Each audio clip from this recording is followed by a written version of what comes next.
Maraming mga tao na nalilito, mga tao na nagtatanong, bakit daw tayo ganito? Ito lang ang aking masasabi, sana pakinggan nyo. Maraming tao na nagtatanong kung bakit ganito sa nangyayari sa Pinas. Ngayon sila'y nalilito. Ang mga buhay na mahirap, mas lalo pang humihirap. Paanong mga buhay kung walang perang mahanap? Maraming mga tao na hanggang ngayon galit, sa gutom sila mamamatay, hindi daw sa sakit. Yan ang laging sinasabi ng mga taong apektado. Marami ding mga tao na sa panig ng gobyerno. Ito ang paraan upang tayo'y makaligtas. Utos ng ating Pangulo na wag munang lalabas. Paano makasiguro kung tayo'y makaligtas, kung hanggang ngayon maraming tao na matitigas?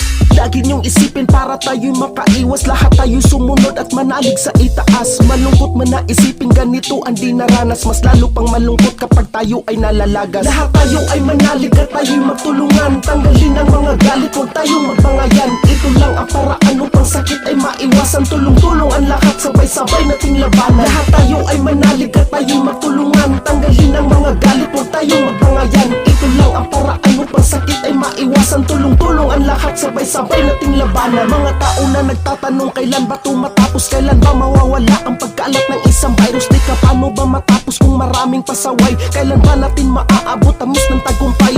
Sa inyong lahat wala akong ibang hangad, ang kaligtasan ng bawat isa ito ay matupad. Isipin nyo na lang ang buhay ng ating mga pamilya. Paano na kapag lahat sila na biktima ng isang sakit na tinatawag na COVID-19? Dahilan kung ba't tayong lahat naka-quarantine. Ngayon alam mo na kung ano ang dahilan, ang kaligtasan ng bawat isa, yan lang ang paraan. Sana lagi nyong isipin, maraming nakataya kapag tayo'y matitigas. Problema lalong lumala, lumala ng lumala at mabilis na makahawa. At alam nyo ba, maraming buhay na mawawala. Ito ay isang simpleng kaalaman, sana meron kayong matutunan.